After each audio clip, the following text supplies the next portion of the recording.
오늘은 웨스트민스터 소요리 문답 제 88문이에요. 은혜의 수단, 은혜의 수단 이렇게 제가 제목을 적었는데 좀 정확하게 하면은 그리스도의 구속의 유익을 우리에게 전하시는 외적 수단이에요. 정확한 명칭은. 그래서 이제 제가 그것을 갖다 이제 은혜의 수단이라는 표현으로서 제목을 정했는데요. 먼저 말씀을 들어가기 전에 이제 새로운 또 단락이 시작되는 거예요. 이제 88문부터. 그래서 전체적인 숲을 한번 간략하게 그려드리고 이제 이 88문을 들어갈게요. 우리가 소요리 문답은 세 파트로 나누죠. 첫 번째가 서론, 1문에서 3문까지. 그죠? 그래서 인간의 궁극적인 목적이 뭐냐? 삶의 목적이 뭐냐? 하나님을 영화롭게 하고 하나님으로 즐거워하는 것이다. 그러면 하나님을 영화롭게 하고 하나님을 즐거워하는 것을 가르치는 것이 어디냐? 성경이다. 그 성경이 유일한 규칙이다. 그죠? 그래서 우리가 이 서론을 나눴죠. 그 다음에 큰 1부와 2부가 남아있는데 1부는 뭐냐면 4문에서 38문까지 사람이 하나님에 대해서 믿어야 할 것들. 그래서 일명 믿음의 내용들이에요. 성경에 그게 나와 있다라는 거야. 성경이 가르치는 것이 이런 것들이라는 거예요. 첫 번째가 믿음의 내용들. 그러니까 하나님이 누구신가를 가르치고, 그죠? 인간이 어떤 존재인가를 가르치고, 죄가 뭐고, 예수님이 어떤 분이시고, 또 우리가 어떻게 구원을 얻을 수 있으며, 그래서 이 종말의 때에 이 마지막에 어떤 일들이 이루어질 것인지에 대해서 성경이 우리에게 가르쳐주고 있다. 이 얘기를 다뤘어요. 그 다음에 두 번째가 뭐였냐면은 39문에서 107문까지가 하나님이 사람에게 요구하시는 의무예요. 그래서 일명 이걸 믿음의 의무. 그래서 그러니까 성경은 크게 믿음의 내용과 믿음의 의무에 대해서 우리에게 알려주고 있는 거죠. 그래서 이게 세 파트로 나누어져요. 첫 번째가 십계명이 81문까지 우리가 다루었던 내용이 있고요. 두 번째가 구원론 두 번째 시간인 거예요. 믿음과 회개를 우리가 한 번 더 다뤘어요. 왜 이걸 다루게 되느냐? 이거 조금 이따 설명하고, 세 번째가 그래서 은혜의 수단으로서 말씀, 성례, 기도를 우리가 다루게 되는데, 왜 우리가 구원론을 앞에서 다뤘는데 여기 십계명 뒤에 이 구원론을 한 번 더 다루게 되느냐? 그러니까 이게 보세요. 하나님의 계명을 우리가 알아요. 율법을 알아요. 그죠? 그렇다고 우리가 구원을 받았어요. 그래서 우리가 구원을 받았어요. 라고 했을 때, 그러면 구원을 받았기 때문에 우리는 죄를 안 짓나요? 십계명을 알기 때문에 우리는 그 계명을 다 지키고 살 수 있나요? 라고 할 때, 그럴 수 없다라는 것에서 여기서 한 번 더 이 구원은 두 번째 시간을 갖는 거예요. 이게 그 부분을 다루는 거예요. 그러니까 하나님의 계명을 안다고 할지라도 우리는 그 계명을 지킬 힘과 능력이 우리에게 있다 없다? 없다. 그래서 우리는 하나님의 은혜 아니면 그 은혜 가운데서 우리가 말씀으로 살아가지 않으면 이 하나님의 진노와 저주로부터 벗어날 수 없는 자들임을 기억하고 살아야 된다. 그죠? 그래서 우리가 그 부분을 나누었던 거고요. 자, 그래서 오늘 나눌 주제가 은혜의 수단, 오늘부터 나눌 주제가 마지막 단락이 되는 거예요. 88문에서 107문까지가 은혜의 수단에 대한 이야기로서 하나님이 외적인 어떤 통상적이고 외적인 은혜를 누리는 수단들을 우리에게 주셨다라는 거예요. 그게 말씀과 성례와 기도, 이 세 가지를 중심으로 해서 다룰 건데, 이걸 제가 교회론이다라고 해놨어요. 왜 교회론이라고 했냐면, 이게 주로 교회에서 우리가 믿음으로 살아가면서 우리가 함께 다루는 그런 은혜의 수단들이에요, 여러분들. 그래서 교회와 밀접하게 이것들이 연결되어 있기 때문에 이 마지막 주제를 교회론이다라고 지칭을 해요. 여러분들은 그러니까 이 소요리 문답을 배우면은 웬만한 신학교에서 배운 조직 신학보다 더 체계적인, 그죠? 그런 조직 신학을 배운 거예요. 그렇다고요? 자, 넘어갈게요. 88문 읽고 답은 같이 읽읍시다. 그리스도가 구속의 유익들을 우리에게 전하시는 외적 수단은 무엇입니까? 답 같이 읽을게요.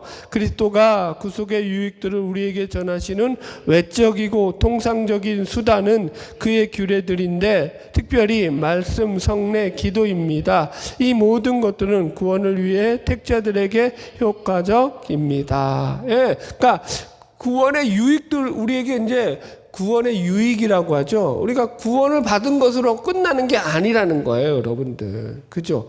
여기서 보세요. 이게 이제 표현을 우리가 좀 이해해야 될 게 뭐냐면은 이게 이제 보세요.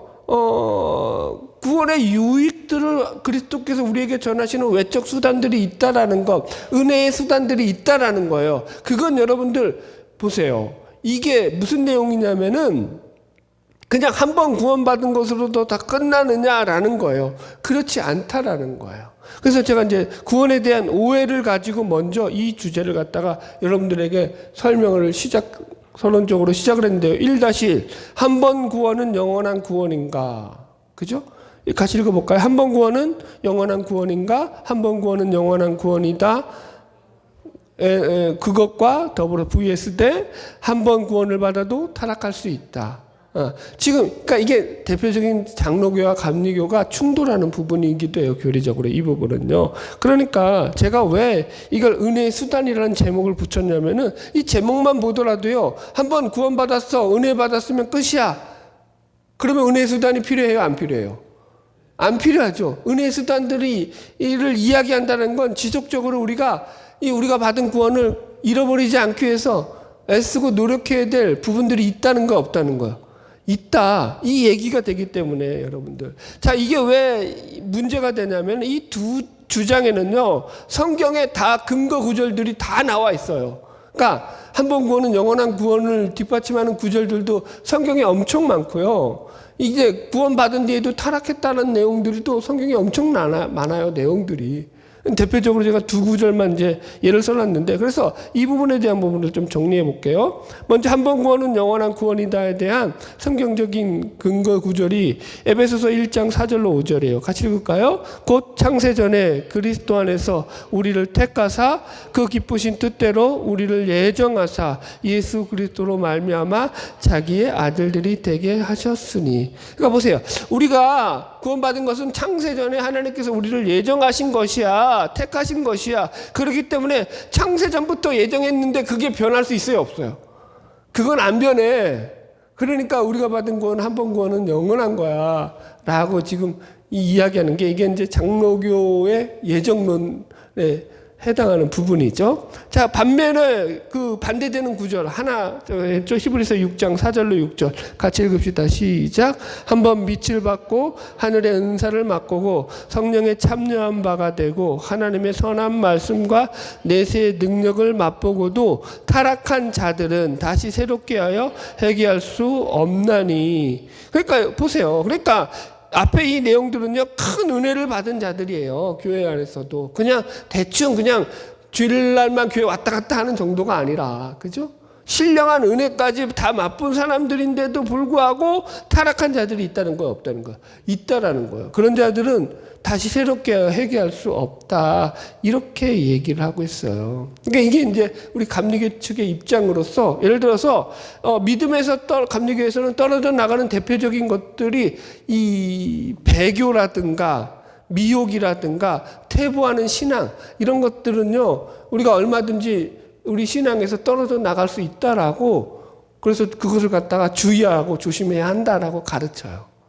예. 이게 뭐가 옳느냐? 성경에 다 있는데요. 뭐 그거 싸울 필요는 없어요, 여러분들. 그러나 제가 감리교 목사이기 때문에 감리교 교리에 대한 부분들을 좀 더 설명하고, 이게 이런 거예요. 보세요.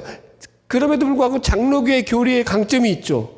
장로교는 장로교대로 강점이 있고 감리교는 감리교대로의 강점이 있어요. 이런 거예요, 여러분들. 보세요. 지금 하나님의 예정의 입장에서 볼 때는요, 하나님이 실수하시지 않잖아요. 하나님이 변하지 않기 때문에 그분이 택한 자들에 대한 그 택함도 영원한 건 맞아요. 그죠? 문제는 그걸 우리가 알아요, 몰라요?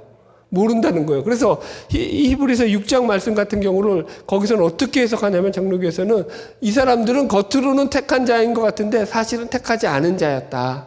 이렇게 얘기를 해요. 좀 억지 같잖아요. 아니, 받은 은혜까지 다 받아놓고 배교를 했는데 그게 하나님이 안 택해서 그랬다 버리면은 뭐 할 말은 없는데, 그럼 뭐 이거는 뭐 코에 걸면 코걸이, 귀에 걸면 귀걸이 된다는 건데, 그렇게 하면은 말이 억지지, 억지스럽죠. 그런 논리는 우리가 동의가 안 되는 거죠. 여튼 그렇다.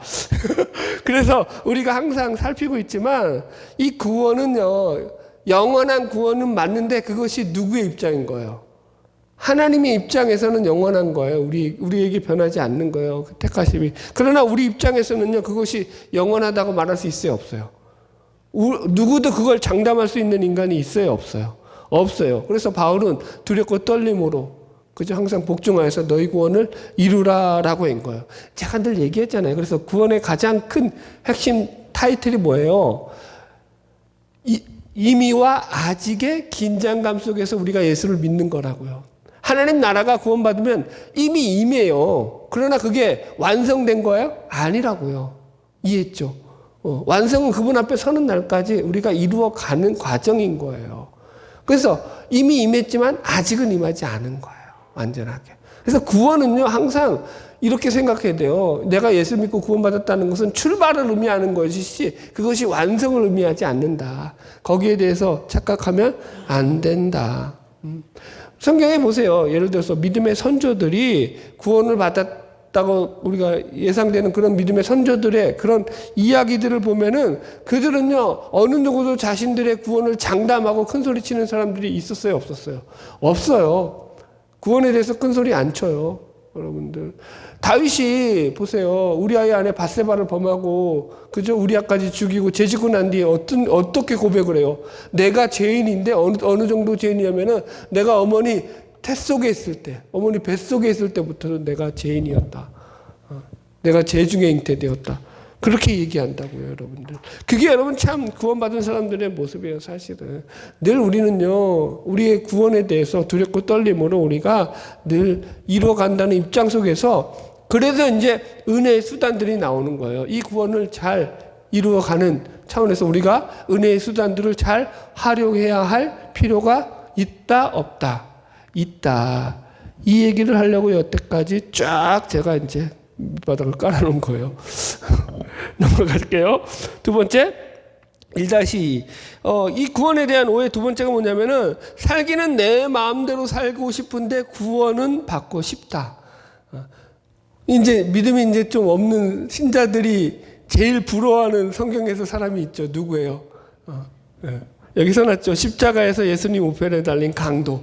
아무것도 안 하고 말 한 번 잘해서 천국에 간 사람. 아이고 부러워라.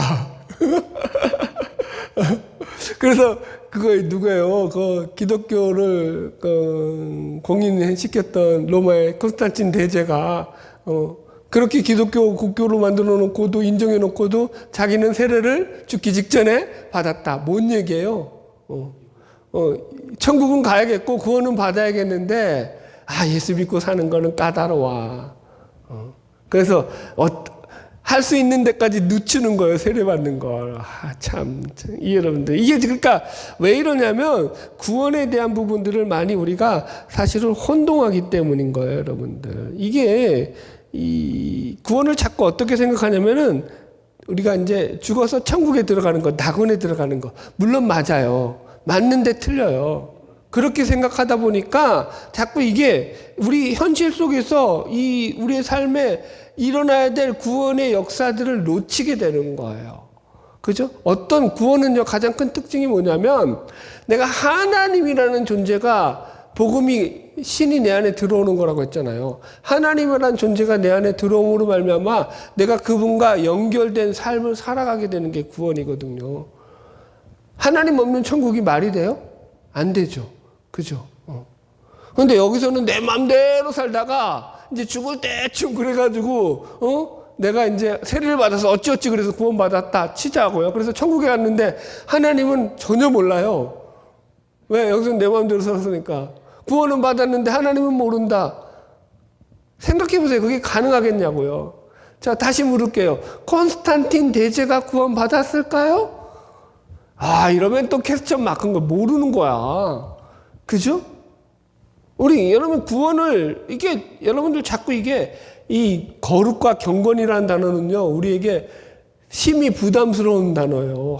내가 거룩해야 되고 건견해진다라는 것 자체가 여러분 그걸 부담스러워하지 않으면 그건 참 대단한 분이시죠. 그러나 그 부담이 그것도 또 거룩한 부담이지.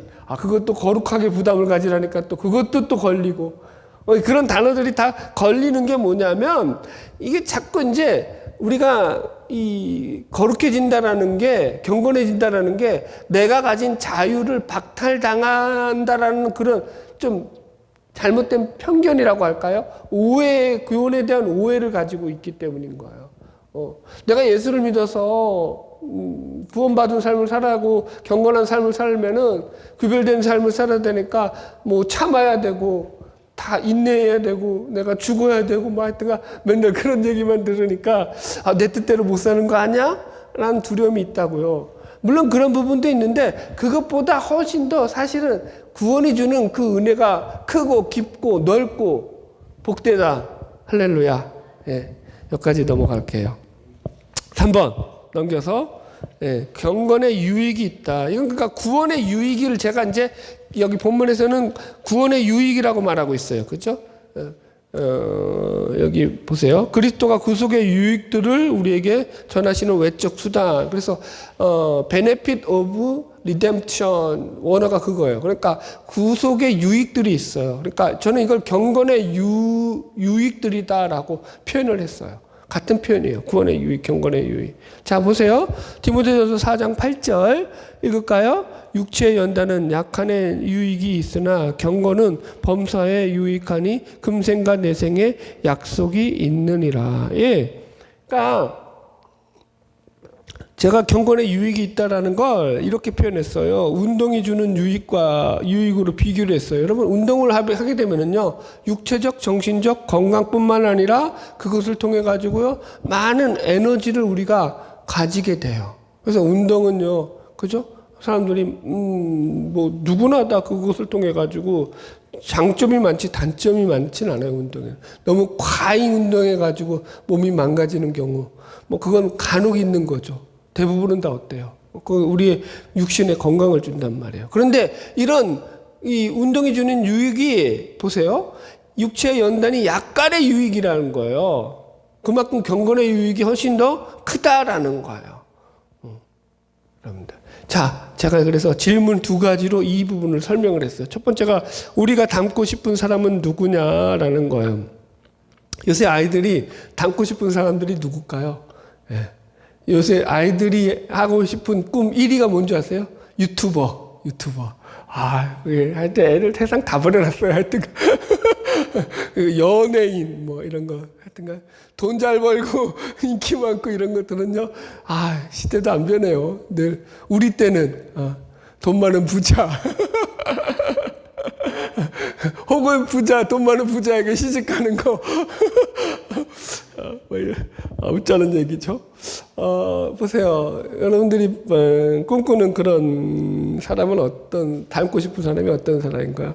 이런 생각을 하죠. 야, 이게 부자이면서 능력도 많고 실력도 있는 데다가 인품까지 훌륭해. 그래서 성품도 좋아. 그래가지고 인자하고, 그 다음에 친절하고 자상한 데다가, 그런 데다가 또 가난한 자들을 배려하고 돕는 일에도 선행과 구제와 자비를 베푸는 데도 되게 열심으로 그런 일을 행하는 그런 간혹 몇 안 되는 그런 사람들이 있죠.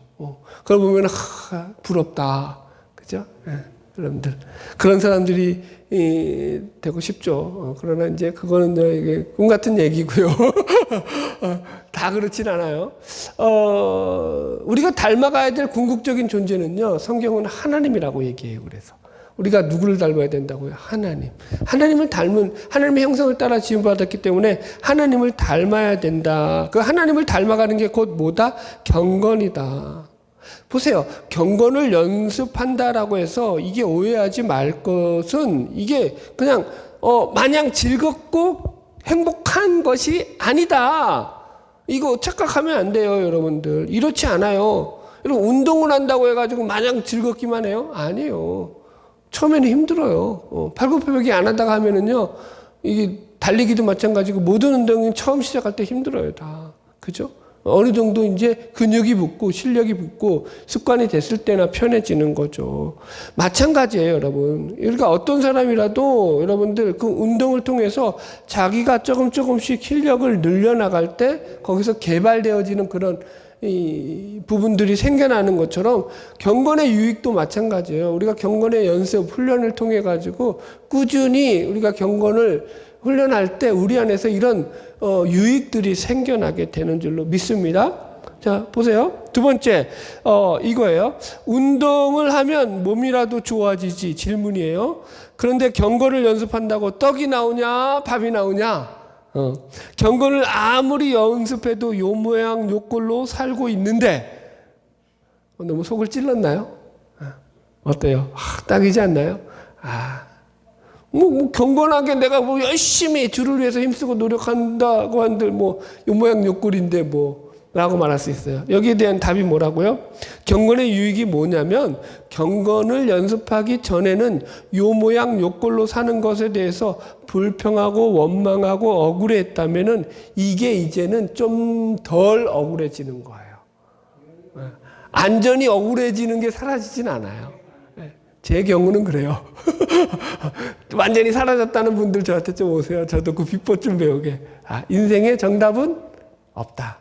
각자가 있다. 보세요. 이게 그러니까 아주 중요해요, 여러분들. 그러니까 우리가 끊임없이 우리의 죄성으로 인해 가지고 우리의 죄성은요 어디를 향하고 있을까요? 항상 자기 중심성으로 우리의 시선을 자꾸 집중하게 만들어요. 그래서 자기 중심성에 사로잡히게 되면요 우리는요 어떤 마음을 가지냐면 자꾸 하나님에 대해서 반발하는 마음을 가져요. 아까 질문처럼 하면 뭐야 요 모양 요 꼴로 사는데 이런 하소연이 나오죠. 그리고 그게 억울해질 때가 있죠. 그런데 보세요. 이게 복음으로 내가 경건을 연습하게 되면요. 거기에 보세요. 운동에도 똑같잖아요. 운동하면은 운동하는 부위가 어떻게 돼요? 근육이 생기고 힘이 붙잖아요. 그럼 더 강해지잖아요. 경건도 똑같다니까요. 내가 경건의 훈련을 연습하는 그 부위, 예를 들어서 성령의 열매라면은 사랑이라면 사랑의 부위를 연습하고, 희락이라면 희락의 부위를 연습하고, 희락과 화평과 온유와 자비와 충성과 절제와 이런 것들을 연습하면은 그 부분들이 강해진다고요. 그러면은 강해지면 강해질수록 억울해진 게 덜해진다고요. 예? 힘이 붙었으니까. 처음에는 달리기 하기 싫잖아요. 계속 달려봐요. 그럼 이게 힘이 붙어서 즐거워진다니까요. 그런 경우라니까요. 제가 축구를 이제 부목 생활을 하면서 30이 넘어서 처음 시작을 했어요. 축구를요. 제가 운동을 그렇게 축구를 그렇게 이제 했던 사람이 아닌데 이게 부목들이 워낙 교회가 크니까 부목들을 모으면 한 축구단 선수가 돼요. 그래가지고 맨날 모여서 맨날 공만 차니까 부목들이 뭐 하겠어, 대교에서. 그래서 이제 축구를 그렇게 많이 배웠죠. 그러면서 이제 그때 30부터 축구를 해서 이제 목회를 나가서도 제가 이제 전국에 가서도 조기 축구회를 축구를 계속 하다 보니까 이제 조기 축구회, 새벽 기도 끝나면 조기 축구회 가서 이제 조기 축구를 한 거예요. 매일 축구를 하다 보니까 다리에 근육이 생길까요, 안 생길까요? 생겼겠죠. 이래봬도 꽤 40대는 공을 잘 찼어요. 그래서 예전에 어느 정도 이제 공을 한참 찼을 때 어느 정도였냐면은 축구공을 놓고 골대에서 뻥 차면은요, 그게 하프라인 있죠. 축구장 하프라인을 넘어갔어요. 그거 넘기기 일반 사람들은 쉽지 않아요. 근데 계속 공을 차다 보니까 그런 것들이 그럼 여러분들 희열이 있을까요, 없을까요? 내가 공을 차는데 공이 이렇게 날아가. 희열이 있죠. 뭔 얘기, 설명이 여러분 좀 저렴해서 죄송을 해요. 그런데 제가 경건을 이걸 비유를 하려니까 이렇게 하는 거야. 경건도 마찬가지고 내가 인내를 연습하잖아요. 내가 절제라는 부분을 훈련을 하잖아요. 그러면 거기에 힘이 붙는다고요. 절제에 힘이 붙어서 내가 그 경건한 모습으로 살아내는데 강력한 그 은혜의 수단들을 가지고 버텨내고 이겨내는 힘이 생기게 된다. 예. 그렇다고요? 넘어갈게요. 내가 더 잘 설명이 안 돼. 여기까지 할게. 두 번째, 은혜의 중요성. 이 잘못된 은혜의 수단들이 있다. 이게 근데 설명하기 전에 보세요. 우리가 받은 구원을 잃어버리지 않고 우리의 경건한 삶을 통해서 은혜를 끝까지 누리는 비결이 은혜의 수단들을 잘 활용해야 된다라는 말을 지금 제가 계속 나누고 있어요. 그러면서 여러분 우리가 은혜를 받았을 때 그 은혜를 잘 지키고 유지하는 것도 중요한 거예요. 그러니까 은혜를 받지 못하면 어떤 일이 발생하냐면요. 자꾸 늘 하는 말 있죠. 그거 전문 용어. 본전 생각이 나요. 본전. 은혜가 잃어버리게 되면 뭐가 생각난다고요? 본전 생각이 본전. 옛날에 교회에 어떤 무슨 뭐 하여튼간 헌금을 많지도 않아요. 근데 신앙생활 이제 한 1년 정도 하셨나? 2년 정도 하셨나? 그래서 이제 집사님이라는데 어떤 그분이 이제 우리 교회 새로 와서, 우리 교회 아니고 옛날에 있었던 교회에서 있던 거예요. 이분이 이제 그렇게 은혜를 받았어요. 그래 놓고 이제 또 무슨 헌금을 좀 특별 헌금을 했어요. 근데 이제 중간에 은혜가 까먹어졌어. 은혜를 까먹으니까 어떤 일이 발생했는지 아세요? 교회 찾아와가지고 저한테 찾아와가지고 자기가 헌금한 거 돌려달래. 은혜를 까먹으면 그렇다니까. 진짜. 내가 그런 것도 경험했다니까요. 어떻게 해요, 그래서? 돌려줬지, 뭐, 어떻게. 돌려달라는데, 싸워요? 그래서 돌려줬어요. 예? 아니, 그러니까, 얼마든지 그럴 수 있다. 여러분들, 제가 얘기를 하는 거예요. 그러니까, 은혜를 여러분, 우리가 잘 지키고 유지하고 살아가는 게 중요하죠. 은혜 받는 방법은 매우 여러 가지가 예를 들어서 있을 수 있어요. 기도원에 찾아간다든지 무슨 집회 같은 데 참석한다든지 혹은 또 철야 기도라든가 금식 기도라든가 여러 가지 예배를 통해서 은혜를 우리가 받을 수 있습니다. 그런데 보세요. 그 은혜를 받는 수단들이 여러분들 바르고 정확해야 된다라는 거예요. 잘못된 은혜의 수단들이 있을 수 있을까요? 질문이 그거였어요. 그죠? 잘못된 은혜의 수단들. 잘못된 은혜가 있는가? 은혜면 다 좋은 거 아니에요? 근데 잘못된 은혜가 얼마든지 있을 수 있다. 그래서 어떤 분은요, 어느 목사님이 이걸 마귀가 구축한 은혜다. 이렇게까지 표현을 하시더라고요. 제가 몇 가지 예를 들었어요. 이제 예를 들어서 직통계시, 베레아의 귀신론, 이적적인 신앙, 뭐 세 가지만 뭐 많지만, 그러니까 적어놨어요. 첫 번째 직통계시 한번 예를 들어 볼게요.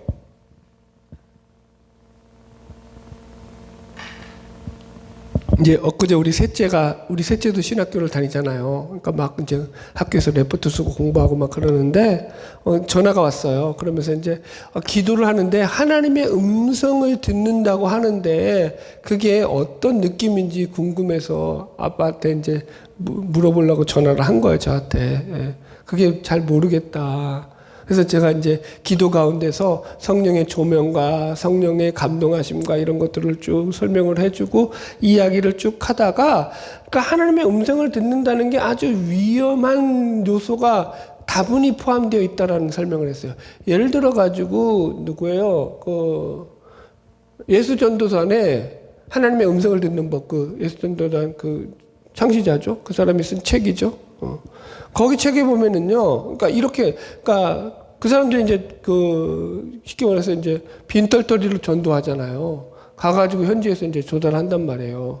하나님의 강력한 도우심을 구하면서. 그러다 보니까 그런 직접 계시 같은 것들이 되게 거기 속에서 자주 등장을 해요. 한 예가 뭐냐면, 어느 도시를 갔는데 먹을 게 하나도 없고 이제 빈털터리가 된 거예요. 다 굶게 생긴 거예요. 근데 하나님이 이제 밤에 기도하는데 나가보라고 했던 거예요. 해변가로. 해변가로 나가봐서, 그다음 아침에 나가봤더니 그냥 비싼 방어인지 강어인지 하여튼 그런 것들이 막 올라와 있는 거예요.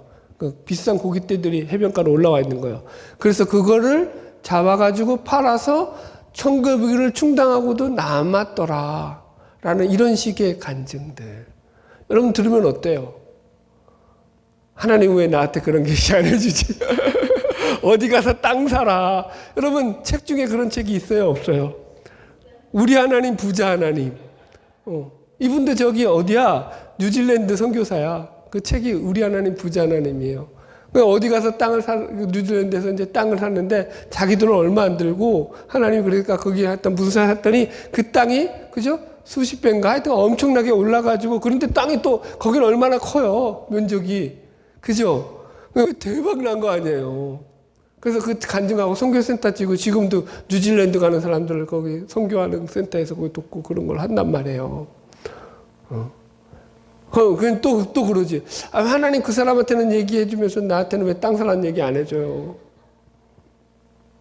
여러분 이게 그러니까 아주 이제 보세요. 이제 우리가 다르겠지만 이게 왜 위험하냐면은 이 지금 우리 제목 자체 보세요. 이게 지금 400년 전에 쓰여진 교리서인데도 여기서 이 은혜를 뭐라고 표현하냐면은 외적이고 통상적인 수단이에요. 하나님이 우리에게 구원을 주시는 외적이고 통상적이라는 건 뭐예요? 객관적이고 누구에게나 다 적용되어지는 일반적인 방식이라는 거예요. 특별하고 아주 주관적으로 은밀하게 이루어지는 그의 뒤에서 이루어지는 그런 게 아니라고요. 이해하시겠죠? 그래서 여러분 이게 잘 따라오셔야 돼요. 이거 자꾸 이제 여러분들 이 얘기 듣고 나도 참 하나님이 그런 것 좀 알려줬으면 좋겠는데 나도 기도해 볼까요? 어디 땅 좀 사라고? 아니야, 여러분들. 여기까지 할게요.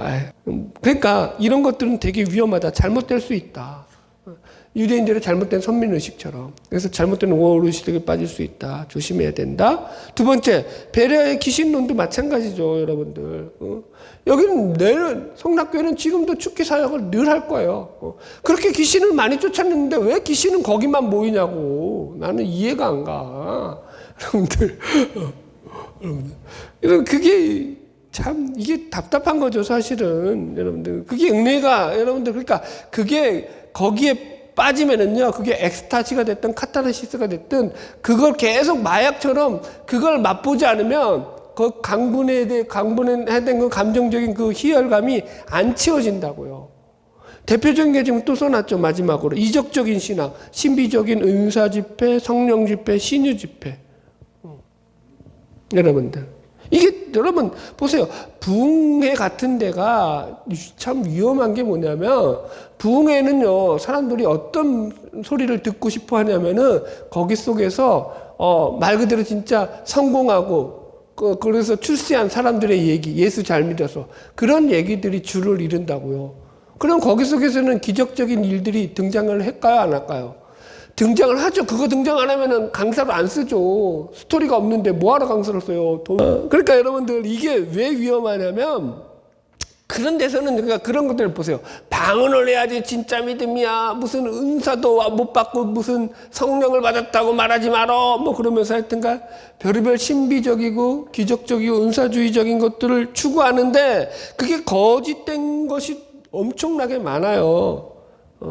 예전에 이제 우리 큰아들이 성령 집회하는, 근데 어느 사모가 하는 이제 아이들을 대상으로 한 성령 집회예요. 이제 여름방학 때 하는 그런 전문 단체예요, 그런데 축교표적으로 그 일을 하는데 꽤 이제 이름이 알려져 있고, 그래서 우리 아들이 이제 같은 학교에 다니는 학교에 연결돼 있는, 그러니까 그 학교 학생하고 연결돼 있어가지고 그 부모라서 가서 이제 얘가 이제 동아리 그룹 애들을 다 가서 이제 좋은 의미에서 도와준 거예요. 가서 그 집회를 도와주고 이제 스텝으로 일을 해줬는데 애들이잖아요. 그럼 어른 눈에 마음에 안 들 수 있겠죠. 그런데 이 사모라는 사람이 그 아이들한테 그거 자기 마음에 안 든다고 하여튼 졸았다고 합시다. 예를 들어 졸았어요. 그럼 제가 졸았다고 막이 들어갔다는 얘기 해요, 여러분들? 내가 이제 설교하는데 누가 졸아. 그러면은 저 마귀가 들어가지고 저 귀신이 씌어가지고 저거 졸고 있다고. 성령을 방해하고 있다고. 이런 말이 할까요, 제가? 저는 어떻게 하죠? 감사합니다. 졸아주셔서 그러죠. 여튼간에 그런 거예요, 애들한테. 그러면서 막 니들 학교를 또 못 다니게 하겠다고 협박을 막 한 거죠. 애들을 대놓고. 그래서 벌벌 쫓게 만든 거예요. 그게 이제 다 녹음이 된 거야. 그런데 애들이 똑똑한 놈이 있었어요. 거기서. 그걸 다 녹음을 했어요. 그래가지고 이제 제가 이제 모른 척하고 전화를 했죠. 그렇게 협박을 당했으니까 애들한테. 그래서 제가 이제 그러니까 거기에 이제 목사님 자녀가 한 4-5명이 얽혀 있으니까 그 4-5명의 목사의 대표로 제가 전화를 한 거예요. 그러니까 권위가 있어요, 없어요? 다 기성교단에서 지금 중년 이상인데 권위가 있죠. 그러니까 어떻게 나올까요, 그분이? 아주 겸손하고 예의 바르고 친절하게 저한테 아니 그런 일 없습니다, 목사님 하면서 꼬리를 살 내리면서 아주 그냥 그렇게 이제 응대를 하는 거예요. 제가 그 여자가 막말을 하는 얘기를 녹음을 안 들었으면 거기에 넘어갔겠죠. 무슨 말인지 이해하겠어요? 그러니까 이런 유가 허다하고 겉으로는 거룩이죠.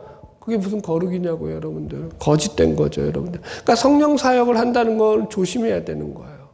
주관적인 거예요, 주관적인 거. 그걸 주관적인 것은요, 그게 정말 위험한 거예요, 여러분들. 자, 예를 들어서 초대교회 예를 좀 들어드릴게요. 초대교회에서 예를 들어서 기적들이 계속 나타났잖아요. 계속. 왜 기적들이 초대교회에서는 그렇게 강력하게 나타났죠? 이 초대교회에서 나타난 기적들은요, 다 그것이 무엇과 연결되냐면은 하나님을 전하는 그런 구원의 메시지의 역할로서 이것이 선포되어지는 거예요. 왜냐하면 초대교회 성도들 가운데서 예를 들어서 이방 선교를 할 때도 마찬가지고 그들이 하나님에 대해서 알아요, 몰라요? 몰라요. 그럼 뭘로 하나님을 드러내는 게 가장 빨라요? 초월, 신비, 기적. 그죠? 하나님이 처음에 아브라함한테도 그런 걸 베풀어 주시잖아요. 그죠? 모를 때는요. 그래서 예수를 처음 믿을 때는요. 그런 체험들을 많이 해요. 여러분들. 예. 어떤, 초월 기적들이 있단 말이에요. 그래서 하나님을 증거하는 구원의 수단으로서 기적들이 동원된다고요. 그러니까 구원의 메시지를 그냥 기적이라는 그런 어떤 이적과 기적을 통해 가지고 하나님이 그들을 구원하는 하나의 방편과 수단으로서 이런 일들이 초대교회 때는 일어났다고요. 그런데 오늘날은요. 이게 필요해요, 안 필요해요? 왜 안 필요하죠? 성경 말씀이 이미 다 드러나 있잖아요. 하나님이 이미 다 드러나 있다고, 다 알려져 있다고요. 내가 그거 기적을 맛보지 않아도 하나님을 알 수 있고 믿을 수 있는 시대가 됐다고요. 기적이 동원이 안 해도 된다고요. 이해하시겠죠? 보세요. 성경에서 예수님이 기적에 대해서 좋은 평가를 안 하셨어요. 그죠? 예수님이 성경에 한 번도 기적적인 일들을 가지고 그들을 기적을 행했다는 사람들을 칭찬한 적이 없어요. 마태복음 7장 거짓 선지자들 너희들이 주의 이름으로 능력을 행하고 주의 이름으로 귀신을 쫓아내고 그죠? 주의 이름으로 선지자 노릇한다. 불법을 행하는 자들아 내게서 떠나가라. 내가 너를 알지 못하노라. 마태복음 25장도 마찬가지잖아요. 말세에 거짓 선지자들 거짓 그리스도라고 하는 자들이 나타나서 사람들을 미혹하는데 뭘로 미혹한다고요? 기사와 이적으로 사람들을 미혹할 것이요. 그래요, 안 그래요? 제 말이에요, 예수님 말씀이에요. 그러니까 여러분들 왜 이게 잘하면 사람들이 이걸 좋아하기 때문에 사람들이 여기에 빠진다고요. 그래서 이 부분을 우리가 잘 조심하고 주의해야 돼요. 그러니까 균형 잡힌 말씀으로 은혜를 못 누리게 되면요, 자꾸 이상한 곳에 빠지게 되는 거예요. 여기는 제가 할 게 너무 많아가지고 간직거리도 많아서 넘어갈게요. 하여튼 조심하자. 예, 됐죠? 예, 이 간직거리는 나중에 시간 되면 해드릴게요. 2-2 성숙한 것과 성화의 차이점. 성품이 좋은 것과 성령의 열매의 차이점이 있다. 성품이 좋은 것이 곧 성령의 열매는 아니다. 성품적으로 성숙한 사람이라고 해서 그것이 성화는 아니다. 얼마든지 미성숙한 것이 많이 남아 있음에도 불구하고 그런 사람이 더 성화되어 간다고 말할 수 있다. 자, 이렇게 말할게요, 여러분들.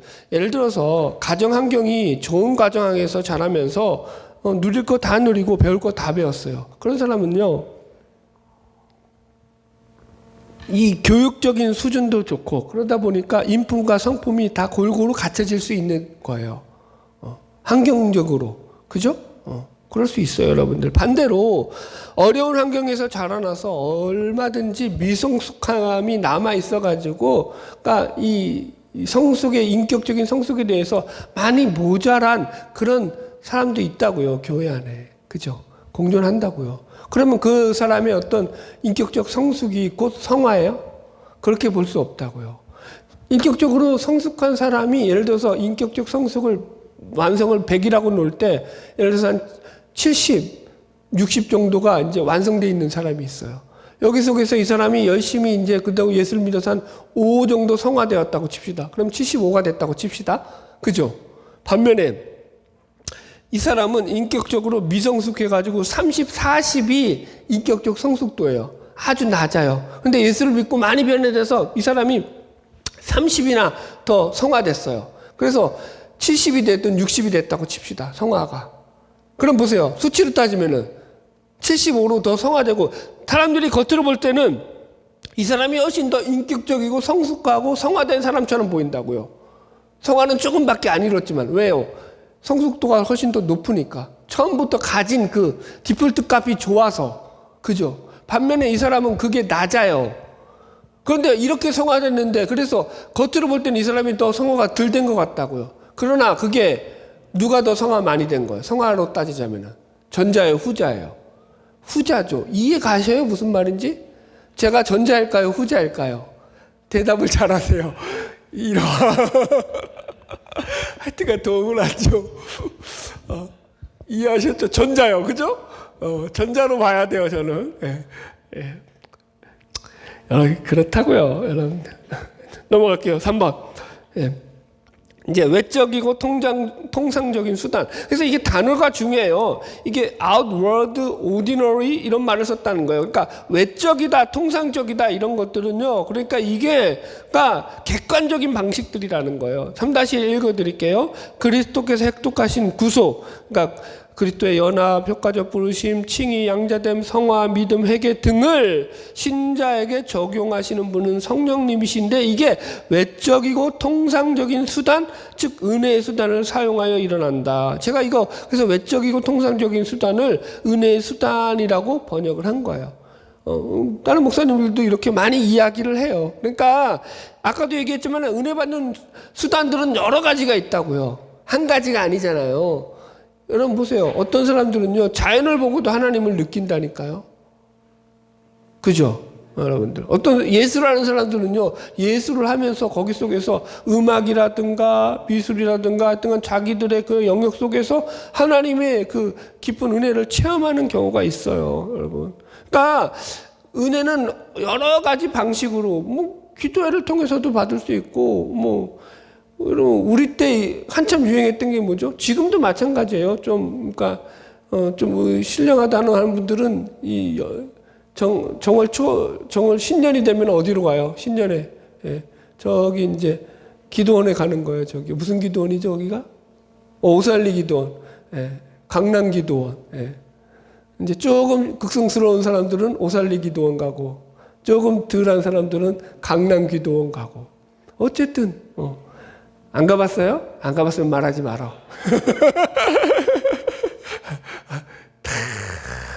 나도 우리 애들 끌고 다니면서 믿음 있는 척, 신령한 척, 은혜 받는 척 하면서 참 그렇게 열심히 살았죠.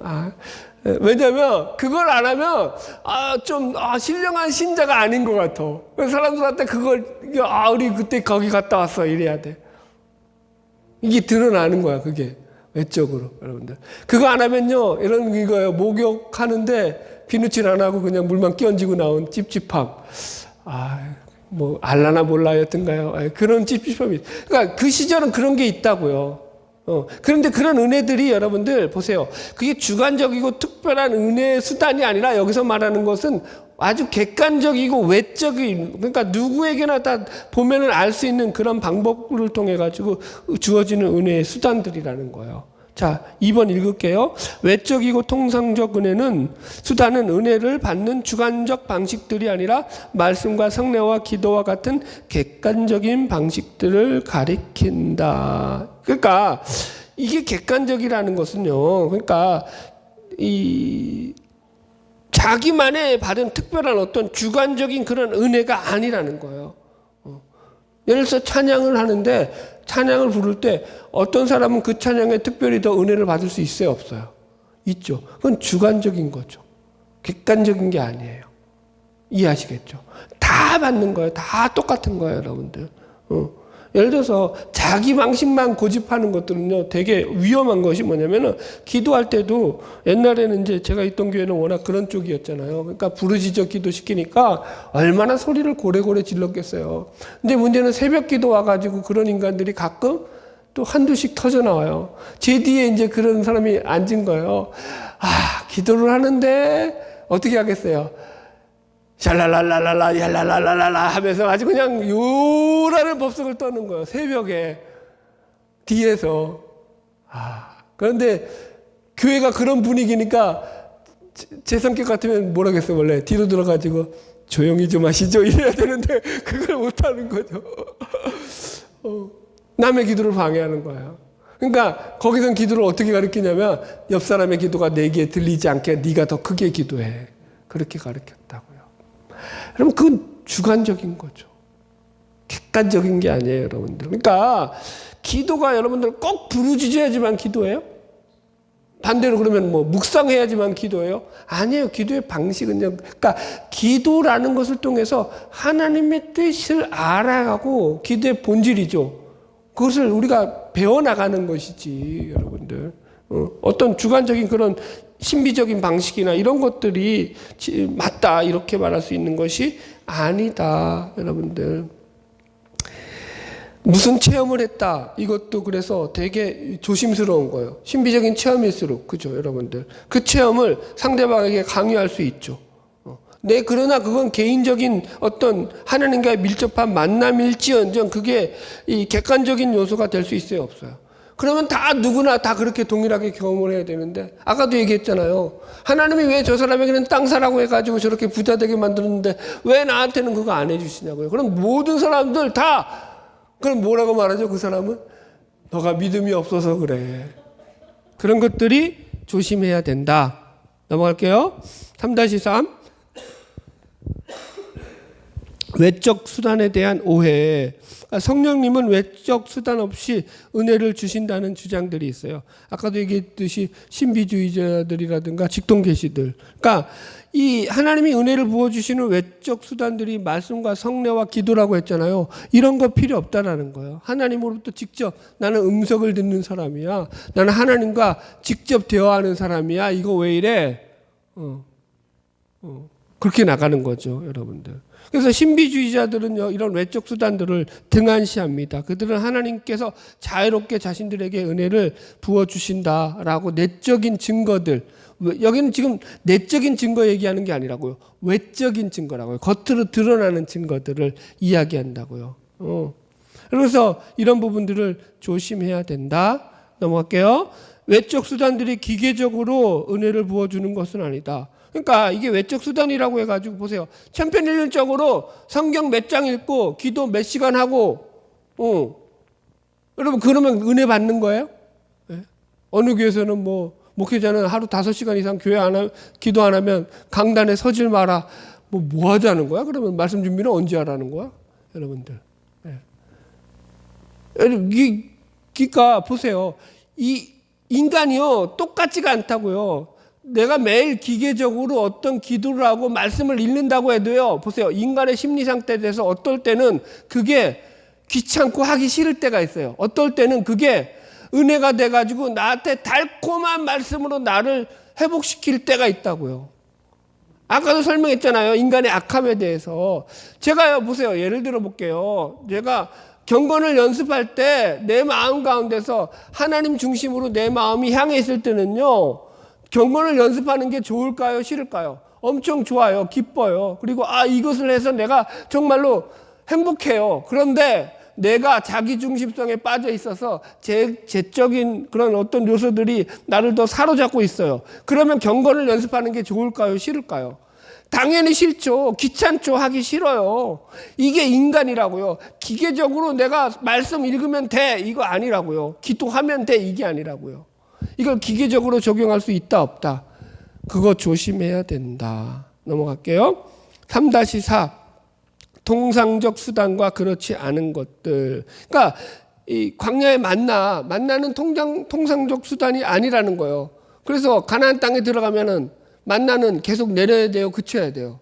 그쳐야 되죠. 가나안 땅에 들어갔는데 만나가 왜 필요하냐고요. 일반 양식이 있는데요. 그러니까 이걸 이렇게 생각하세요.